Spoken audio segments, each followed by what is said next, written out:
नमस्कार दोस्तों, ocean network में आपका स्वागत है। मैं हूं ओमकार चौधरी। मेरे साथ जुड़ गए हैं कोलकाता से वरिष्ठ पत्रकार पंकज विश्वास जी। पंकज जी, बहुत स्वागत, नमस्कार, अभिनंदन आपका। तो पंकज जी, आज तो सीआईडी, कल तो खैर अभिषेक के यहाँ पहुंची थी, आज तो ममता बनर्जी के यहाँ पहुंच गई है। और ये जांच जितनी तेजी से आगे बढ़ रही है, उतना ही खतरा बढ़ता जा रहा है। इसके अलावा जो बयानबाजियां हुई हैं वो तो सबके सामने हैं। कल्याण बनर्जी ने इनको चुनौती दी है, बागी एमपीज को, कि वो इस्तीफा दें, भारतीय जनता पार्टी के सिंबल पर चुनाव लड़ें और जीत कर आए सदन। इसके अलावा महुआ मोइत्रा ने यूसुफ पठान को लेकर के बयानबाजी की है। मतलब बयानबाजी का एक लंबा सिलसिला चल रहा है। कोई जानकारी के ममता बनर्जी के यहाँ से सीआईडी को क्या मिला है? क्योंकि ये माना जा रहा है कि वो ममता बनर्जी के घर पर नहीं, बल्कि जो केंद्रीय कार्यालय उनके घर में बना हुआ है, उसकी पड़ताल करने के लिए गई थी। सर, ममता बनर्जी का जो घर है हरीश चटर्जी स्ट्रीट, और घर के बगल में ही एकदम उनके घर का जो कॉम्प्लेक्स है वहीं वो ऑफिस है। और कह सकते हैं कि ममता बनर्जी ने अपने घर में ही इतने दिनों तक पार्टी का दफ्तर वो चला रही थी घर से। तो उनका घर का जो दफ्तर है वहां पार्टी इसीलिए गई थी क्योंकि जो पहला मीटिंग जिसमें करीब 35 लोग आए थे और जिस मीटिंग में रिजोल्यूशन भी नहीं लिया गया था, पहला जो मीटिंग था उसी मीटिंग को लेकर सारा बखेड़ा खड़ा हुआ है। तो वो जो मीटिंग वहां पे हुआ था, जो रिजोल्यूशन बुक था, वो तो पार्टी के कार्यालय में ही था। वो बहुत जरूरी था। इससे मतलब इसको कह सकते हैं, ये एक बहुत बड़ा एविडेंस है वो बुक, जिस बुक में इन लोगों ने अपने दस्तखत किए थे, पार्टी के लोगों ने, पार्टी के विधायकों ने। तो उसी कहा जा रहा है कि उसी रिजोल्यूशन बुक का जो सिग्नेचर है वहीं से सारा सिग्नेचर कॉपी किया गया था, ऐसा उनके विधायकों का कहना है, जो बागी विधायक हैं या जिन्होंने कंप्लेन किया है, जिन्होंने बयान दिए हैं सीआईडी के सामने, सीआईडी के एसआईटी जो गठित हुई उनके सामने। तो सीआईडी वो रिजोल्यूशन बुक लेने गई थी और ऐसा माना जा रहा है, हालांकि सीआईडी ने अभी तक कोई बयान जारी नहीं किया, लेकिन माना जा रहा है कि वो रिजोल्यूशन बुक जो है सीआईडी के हाथों लग गया। और अभिषेक बनर्जी के भी घर पे गए थे। अभिषेक बनर्जी का जो कैमैक्स सीट का जो कार्यालय है वो भी एक बहुत रहस्यमय कार्यालय है, क्योंकि वहां भी किसी पार्टी के किसी भी आदमी को मोबाइल छोड़ के जाना होता था, अपना जूता उतार के, मोबाइल छोड़ के, घड़ी उतार के, बेल्ट वगैरह, पर्स सब कुछ रख के फिर जाना होता था एक ट्रेन में। तो उस कार्यालय में भी आज सीआईडी गई और उसी कार्यालय से अभिषेक बनर्जी अपना पूरा जो नेटवर्क है उसको ऑपरेट करते हैं, उनका जो पूरा साम्राज्य है उसको ऑपरेट करते हैं। तो वहां भी कुछ ना कुछ जरूर सीआईडी को हाथ में लगा होगा, क्योंकि अभिषेक बनर्जी ने उसी कार्यालय से अपना जो पैड है उनका, वहां से सारा लेटर वगैरह इशू किया है। तो एक्चुअली वहां क्या क्या डॉक्यूमेंट है नहीं है, इस मामले में सीआईडी को जो जो चाहिए सीआईडी वो वहां पे लेने गई थी, लेकिन ममता बनर्जी के घर के सामने सीआईडी को करीब 1 घंटे रोक दिया गया था। बाद में आपने जनता भी जानती है, या सर आपने भी देखा होगा कि कल्याण बनर्जी वहां जाके आज बहुत वहां पे बखेड़ा कर रहे थे, वहां बहुत वहां पे नाटक किए थे। ममता बनर्जी ने फिर मदन मित्रा और कुणाल घोष को भी वहां पे भेजा था, ऐसा सुनने में आ रहा है। वो दोनों वहां पे गए थे और हालांकि उन लोगों ने ज्यादा कुछ वहां तो बयानबाजी वगैरह, वो सीआईडी से वो ज्यादा उलझे नहीं, लेकिन सीआईडी से ज्यादा उलझते वहां पे कल्याण बनर्जी को ही पाया गया, क्योंकि कल्याण बनर्जी एडवोकेट है। तो एडवोकेट को तो इन सब चीजों में थोड़ा बहुत इम्यूनिटी रहता है, इसका उन्होंने फायदा उठाया आज। लेकिन मुझे लगता है कि इस मामले में अब ममता बनर्जी को के ऊपर भी ममता बनर्जी को भी संदिग्ध के तौर पर इस मामले में देखा जा रहा है, वरना सीआईडी उनके घर पे नहीं जाती। और सबसे बड़ी बात है कि ममता बनर्जी भी अभिषेक बनर्जी को सपोर्ट करी दिल्ली जाने के लिए। आज अभिषेक बनर्जी ने फिर उनसे समय मांगा है, आज तीसरी बार फिर उनको नोटिस इशू किया गया है। तो इतनी बार नोटिस देने के बाद अभिषेक बनर्जी जो नहीं आ रहे हैं, वो सीआईडी का टाइम खराब कर रहे हैं।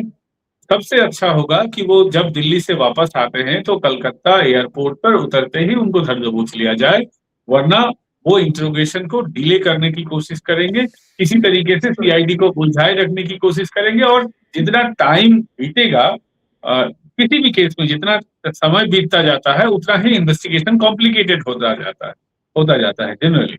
हालांकि इस केस में उतना कॉम्प्लिकेशन मुझे नहीं लगता है पर्सनली कि है, इसी की वजह से क्योंकि इंट्रोगेशन का जो पार्ट था, यानी कि जिन लोगों को गिरह करने की बात है, जिन लोगों को इन्वेस्टिगेट करने की बात है, वो सारा कुछ हो गया है, सिवाय जो मेन एक्यूज है अभिषेक बनर्जी के। तो ये पूरा जो मैटर है अब इसी जगह पे अटका हुआ है कि अभिषेक बनर्जी दिल्ली से कब वापस आएंगे।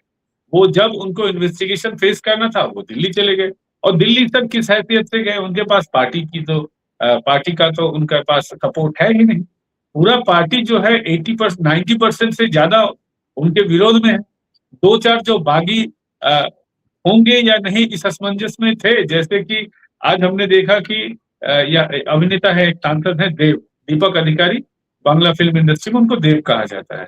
तो देव भी आज शुभेंदु अधिकारी के साथ मीटिंग में दिखे, जून माल्या भी दिखी। तो जो लोग असमंजस में थे आज वो भी दिख रहे हैं कि वो शुभेंदु अधिकारी की मीटिंग को ज्वाइन कर रहे हैं। हालांकि देव ने आज अपना एक बयान जारी किया, उन्होंने कहा है कि मुझे शुभेंदु अधिकारी अच्छे लगते हैं और डेवलपमेंट के लिए मुख्यमंत्री के साथ बैठना चाहिए। अभी भी मैं ममता बनर्जी के साथ हूँ, लेकिन अगर वो ममता बनर्जी के साथ थे तो इस तरीके का उन्होंने इल्यूशन क्यों क्रिएट किया। और सबसे बड़ी बात है कि देव इसके पहले भी बहुत सारे केसेस में उन्होंने क्रॉस वोटिंग भी किया है, और जिन मामलों में एब्सटेन रहकर फायदा पहुंचाया जा सकता है एनडीए को, उन्होंने वो भी किया है। इसी की वजह से आप कभी नहीं देखिएगा कि दीपक अधिकारी या देव के खिलाफ बीजेपी का कोई भी नेता या कोई भी बीजेपी का धड़ा, वो राज्य का हो या केंद्र का हो, उनके खिलाफ वो ज्यादा नहीं वो बोलते हैं। तो अभी तक जो ये मैटर है, तो ममता बनर्जी के हाथ में पार्टी भी नहीं है, वो सिर्फ टाइम किल कर रहे हैं। अभिषेक बनर्जी और ममता बनर्जी दोनों उलझा के रखना चाह रहे हैं इस केस में।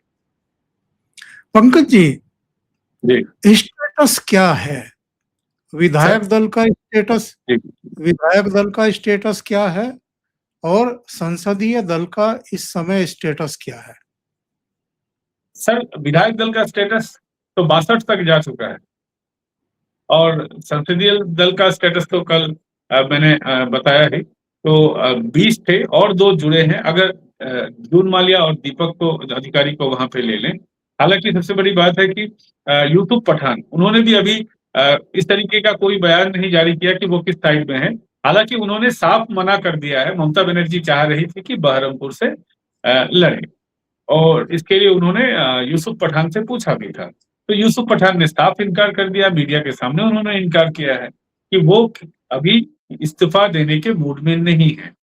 यानी कि ममता बनर्जी को अभी भी वेट करना पड़ेगा राजनीति में आने के लिए, या एक प्लेटफॉर्म उनको चाहिए जो किस हैसियत से वो बोलेंगी, कम से कम सांसद या विधायक।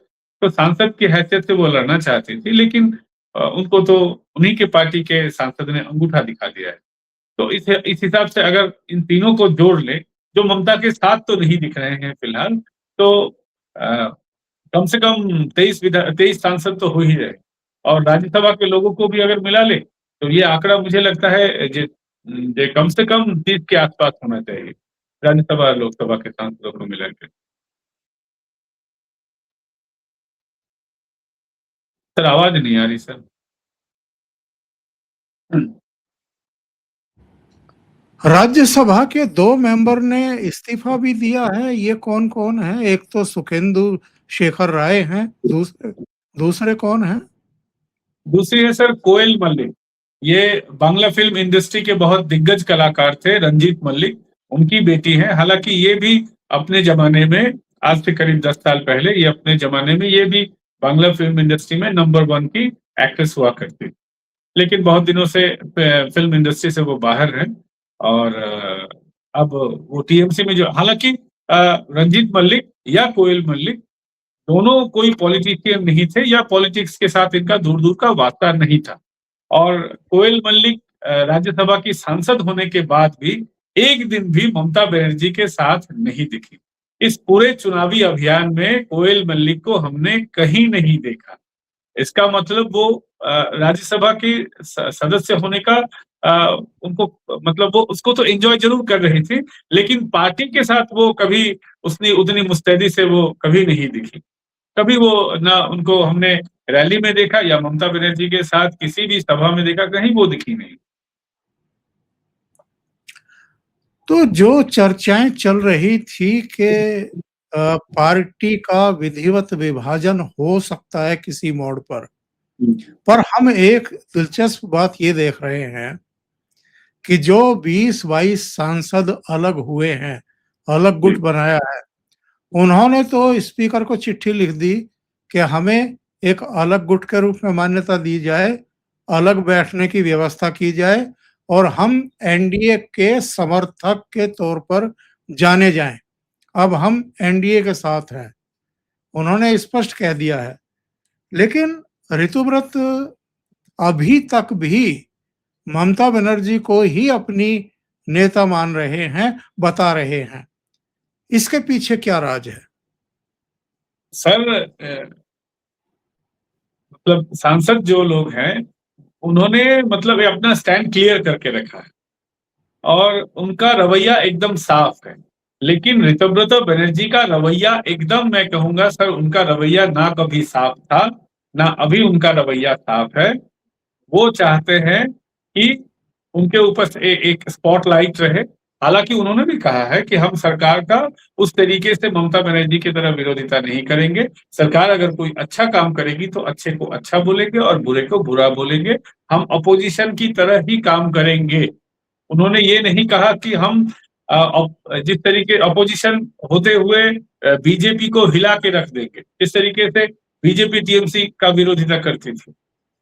बीजेपी के लोग जिस तरीके से 5 साल 60-65 विधायक थे उनके पास और उसमें से भी 50 हमेशा अवेलेबल रहते थे, कभी किसी अलग केस में फँसा हुआ क्योंकि सारे लोगों के ऊपर केस था। तो 50-55 विधायक को लेके ही शुभेंदु अधिकारी एकदम 5 साल तक ममता बनर्जी का वो जीना हराम करके रखे, एकदम तबाह करके रखे थे उनको। लेकिन ये अभी से बोल रहे हैं कि सरकार अगर कुछ अच्छा करेंगे तो उनका सपोर्ट करेंगे। मतलब ये इनका अपना हमेशा ये स्टैंड इनका बदलता रहेगा। ये ना ममता बनर्जी जिस तरीके से सीपीएम को वो अपोज करती थी, ना उस तरीके से करेंगे, ना बीजेपी जिस तरीके से टीएमसी को उस तरीके से ये नहीं करेंगे। ये अगर इश्यू इनको अच्छा लगा तो सपोर्ट करेंगे, नहीं बुरा लगा तो नहीं करेंगे, तो अपोज करेंगे। इनका रवैया उतना साफ नहीं है।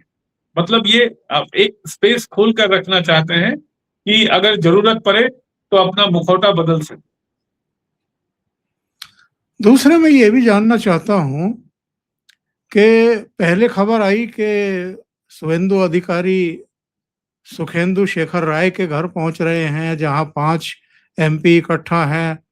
फिर जानकारी आई कि सभी एमपी शताब्दी रॉय के यहाँ इकट्ठा हैं और अपने शुभेंदु अधिकारी वहां पहुंचे थे। वास्तविकता ये है कि शुभेंदु अधिकारी बागी सांसदों के तो साथ दिखाई दिए हैं, लेकिन जो बागी खेमा है विधायकों का, उनसे भी उस तरह के डायलॉग उनके हैं या उस तरह का नाता है, ये अभी तक भी सार्वजनिक तौर पर पुष्ट नहीं हुआ है। नहीं सर, ऐसा नहीं कह सकते हैं पूरी तरीके से क्योंकि मतलब ऋतुव्रत बनर्जी, संदीपन साहा ने उन्होंने खुद स्पष्ट तौर पे कहा था कि वो शुभेंदु अधिकारी से मिलके उन्होंने ये निर्णय लिया है। उन्होंने खुद शुभेंदु अधिकारी जी मुख्यमंत्री को ये बताया है कि किस तरीके से उनका सिग्नेचर कॉपी हुआ था। तो पूरा मामला जिस प्रकरण से शुरू हुआ था, ये सिग्नेचर जाली वाला मामला, वहां से इन लोगों ने शुभेंदु अधिकारी को ये इत्तला किया था कि ऐसे-ऐसे साहब ऐसे-ऐसे वो ये मामला हुआ है। तो ऐसा नहीं है कि शुभेंदु अधिकारी इन लोगों के संपर्क में नहीं है और प्रशासनिक सभा में भी सब लोगों को इकट्ठे देखा जा रहा है, बात करते हुए इन लोगों को देखा जा रहा है। अब सामने अगर इस तरीके से यहाँ तो अपोजिशन और सरकार कोई किसी का मुँह देखा-देखी नहीं था इतने दिनों तक। अब ये बीजेपी सरकार में आने के बाद ये सिस्टम यहाँ पे टूटा है। तो अब लोग ओपनली कैमरा के सामने बात कर रहे हैं। अगर कैमरा के सामने इतने गर्मजोशी से अगर बात हो रही है, तो कैमरे के पीछे, पर्दे के पीछे बात नहीं हो रही है, ऐसा तो नहीं है। और सारे लोग ये इसको एक्सेप्ट कर रहे हैं कि हाँ, किसी न किसी पॉइंट पे बात हो रही है। तो ऐसा नहीं है कि बात नहीं हो रही, बात ज़रूर हुई है। अगर बात नहीं होती तो ये मतलब तो उसी उसी समय जो लीडर ऑफ अपोजिशन का जब टीएमसी की तरफ से जिस प्रस्ताव जब शोभन देव बाबू के बारे में आया था, उसको इतने दिनों तक रोक के रखा गया, तो इसका मतलब राजनीति में नया चैप्टर खुलना था और बिना बात किए इतने चैप्टर तो नहीं खुल सकते, ये तो एग्जैक्टली क्लियर है। हाँ, कैमरा के सामने वो स्वीकार करे ना करे, लेकिन पर्दे के पीछे तो बहुत हलचल हुई है, ये तो एकदम स्पष्ट तौर से दिख रहा है। इसका मतलब हम ये माने कि ऋतुव्रत के जो बयान आ रहे हैं ममता बनर्जी के प्रति अभी भी वफादारी दिखाने का, यानी बेवफाई भी कर चुके और उनको अपना नेता भी मान रहे हैं, तो वो एक कुछ कानूनी मजबूरियां रही होंगी। सर फिलहाल कानूनी मजबूरियां तो अगर वो चाहे तो कानूनी मजबूरियों को निपट सकते हैं, क्योंकि 2/3 से ज्यादा उनके पास अब समर्थन उनके पास आ चुका है और वो चाहे तो सिंबल की भी लड़ाई लड़ सकते हैं। लेकिन इशू इस जगह पे आ रहा है, ममता बनर्जी जिस तरीके से पार्टी को सिंगल हैंडेडली लीड करती थी, इनके पास अभी भी, सर मैं बार बार दोहरा रहा हूं, उस स्तर का कोई नेता नहीं है। जब आज से अगर 10 साल पहले की भी बात अगर कर ले, जिस समय मुकुल रॉय पार्टी में थे, शुभेंदु अधिकारी पार्टी में थे, तो ममता के बाद शुभेंदु अधिकारी और मुकुल रॉय को बड़ा नेता माना जाता था।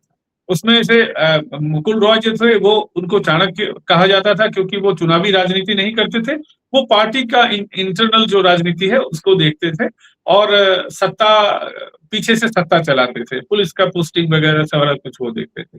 और शुभेंदु अधिकारी मास लीडर थे, जिनके एक इशारे से पूरा मैदान भर जाता था, लोग उनको सुनने लगते थे। लेकिन अभी ममता और अभिषेक के अलावा टीएमसी में उस लेवल का कोई मास लीडर नहीं है जिसके कंट्रोल में सारे लोग आ जाए, या जिसको कम से कम 70-80% लोग जो अभी भी हैं विरोधी धड़े के, उनको अपना नेता माने। यहाँ एक रितोब्रतो को एक नेता माना गया है फिलहाल, लेकिन रितोब्रतो भी कितना दिन ये संभाल पाएंगे, क्योंकि रितोब्रतो भी उस स्टैचर के नेता है नहीं, पहली बार विधायक बने हैं और उनका एक अतीत है जो बहुत हद तक काला अतीत है राजनीति में। इस तरीके से इस तरीके की घटना को लोग बहुत दिनों तक याद रखते हैं और सही तरीके से नहीं देखते हैं। It's taboo actually in politics.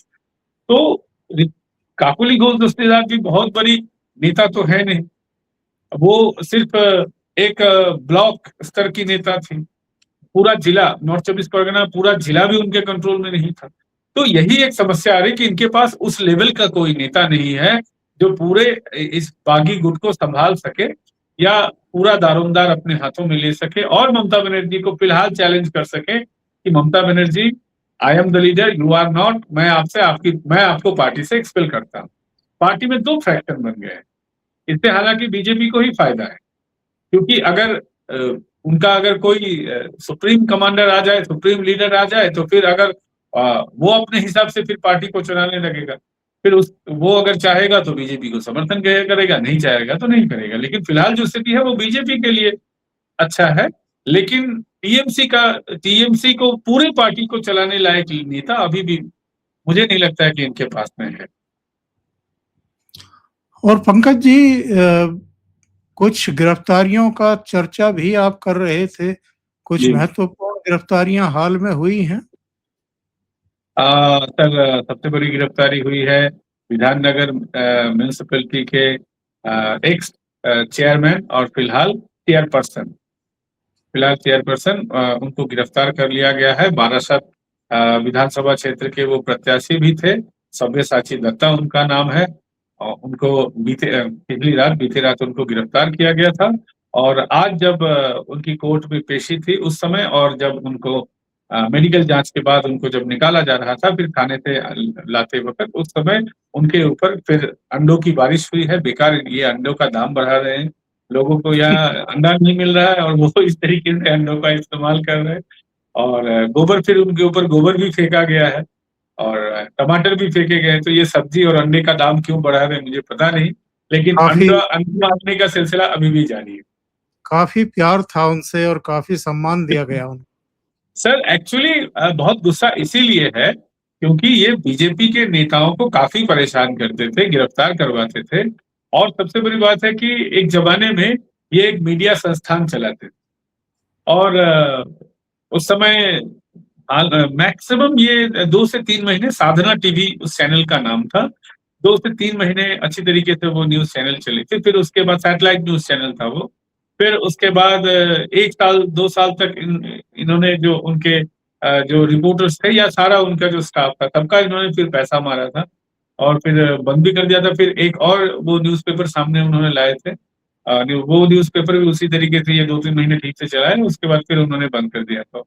और इनके एक ऑर्गेनाइजेशन में भी बहुत सारे लोगों का आरोप है। ये एक संस्थान चलाते थे, वहाँ भी इन्होंने बहुत सारे लोगों का पैसा मारा है और 1 करोड़ घपला करने का इनके ऊपर आरोप है। एक्सटॉर्शन का तो टीएमसी के सारे लोगों के ऊपर आरोप है, इनके ऊपर भी आरोप था। यहाँ पे एक्सटॉर्शन का टीएमसी के ऊपर आरोप होना यही कॉमन बात है। तो लोगों को काफ़ी गुस्सा है उनके ऊपर। कोई अपडेट? ममता बनर्जी और अभिषेक बनर्जी कब आ रहे हैं कोलकाता? जब प्यारे भतीजे को अगर सुप्रीम कोर्ट से कोई राहत मिले तब आएंगे, वरना नाटक करते रहेंगे, राजनीति दिल्ली में खेलते रहेंगे वो। इतने दिनों तो नहीं लगना चाहिए दिल्ली में। अभी तो उस तरीके से संसद भी नहीं चल रहा है और ना ही इंडी गठबंधन की मीटिंग तो हो गई, फिर वापस आने में क्या खतरा है। मुझे लगता है सर कि कहीं ना कहीं ममता बनर्जी को भी अब पता चल गया है कि उनके ऊपर भी शायद गाज गिरने वाली। और देखिए, अगर वो दिल्ली गई, उसी के बाद उनके ऑफिस में छानबीन हुई। अगर मुझे लगता है इतने दिनों तक सत्ता चलाने के बाद लोगों का सब जगह पे कुछ न कुछ कनेक्शन बनता है, लोगों को इन्फॉर्मेशन मिलता रहता है। हालांकि नहीं मिलना चाहिए, फिर भी यही राजनीति की सच्चाई है। तो मुझे लगता है कहीं ना कहीं उनको अब लग रहा है कि वो भी परेशानी में आ सकते हैं, इसीलिए मुझे लगता है कि वो कोलकाता वापस नहीं आ रही। और सबसे बड़ी बात है कि इस बीच उनके एक भाई है बाबुन बनर्जी, वो भी मीडिया में अपनी दीदी यानी ममता बनर्जी और उनके अपने भतीजे अभिषेक बनर्जी के ऊपर वो आज झल्लाते हुए दिखे और वो आरोप लगा रहे थे कि ममता बनर्जी ने उनको भी प्रताड़ित किया है। ममता बनर्जी ने सबको पार्टी में अच्छा स्थान दिया था सिवाय उनके, और उनको वो राजनीति में आना चाहते थे। अगर टीएमसी उनको अगर एक्सेप्ट नहीं करती, वो दूसरी पार्टी में भी जाना चाहते थे, लेकिन ममता बनर्जी ने उनको हमेशा रोक कर रखा, फंसा कर रखा और सबसे बड़ी बात है कि पुलिस का डर दिखा के रखा। तो उनके परिवार में भी अब टूट-फूट दिख रही है। अपना भाई, एक माँ से जन्मा हुआ भाई, अपना भाई उनके खिलाफ अब बोलने बोलने पे उतारू हो रखा है। कितना बुरा समय ममता बनर्जी का आ गया है। जिस राज्य में 15 साल तक मुख्यमंत्री रही, जिस कोलकाता के पुलिस कमिश्नर, जिस बंगाल के डीजीपी सैल्यूट मारते थे, आज उन्हीं ममता बनर्जी के घर में सीआईडी की टीम घुसती है। जब उसको घुसने से रोका जाता है, 1 घंटा बहस होती है, तो अतिरिक्त पुलिस बल बुलाया जाता है और उसके बाद उसको एंट्री मिलती है। और ममता बनर्जी अपने ही राज्य की एजेंसियों से डर करके, मुख्यमंत्री से, सरकार से डर करके दिल्ली में दड़ साधे बैठी हैं और उनको लगता है कि अगर वो कोलकाता गई वापस तो उनकी मुसीबतें बढ़ सकती है। और अभिषेक बनर्जी क्या तब तक नहीं आएंगे जब तक सुप्रीम कोर्ट उनके सिर पर एक छाया ना लगा दे, छतरी ना लगा दे कि उनको अभी गिरफ्तार ना किया जाए? सर आप देखिए, जब तक अ, हाई कोर्ट से जब तक कोई वर्डिक्ट नहीं आया, वो कोलकाता में थे। जब हाई कोर्ट से उनको राहत नहीं मिली, इस केस में 2 बार वो राहत के लिए अपील किए थे, लेकिन उनको जब दूसरी बार भी नहीं मिला री अपील करके, तब देखिए तुरंत उन्होंने कलकत्ता छोड़ दिया। और मुझे अब लगता है कि जब तक सुप्रीम कोर्ट उनको राहत ना दे दे या दे दे, कुछ भी जब तक हो जाए, तब तक वो दिल्ली में ही रहेंगे। अब दिल्ली में अगर सुप्रीम कोर्ट से भी राहत नहीं मिली, तब सर ये भी हो सकता है कि उनकी तबीयत खराब हो जाए। फिर वो आंख दिखाने के लिए फिर अदालत में चले जाए कि साहब मेरे आंख में ये समस्या है या मेरे किसी ऑर्गन में ये समस्या है, मुझे जॉन हॉपकिंस अस्पताल में जाना है वाया दुबई।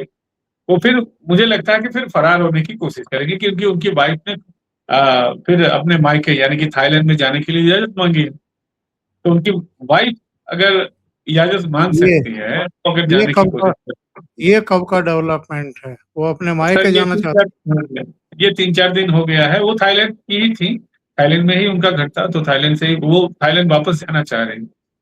थाईलैंड में उनका बिज़नेस भी है, सिंगापुर में उनका बिज़नेस है। अभिषेक बनर्जी का भी बिज़नेस है ऑफशोर, मतलब डायरेक्टली उनके नाम पे नहीं है, लेकिन उन्होंने इस तरीके का वो सिस्टम बना के रखा है और लोगों के नाम पे रखा है। उनका बिज़नेस है वहाँ सिंगापुर और थाईलैंड में, बैंकॉक में। तो वो जाना चाहती है। अगर वो जाना चाहती है तो पतिदेव तो पीछे-पीछे ज़रूर जाना चाहेंगे पत्नी के पास, अगर उनको मिल जाए इजाज़त तो।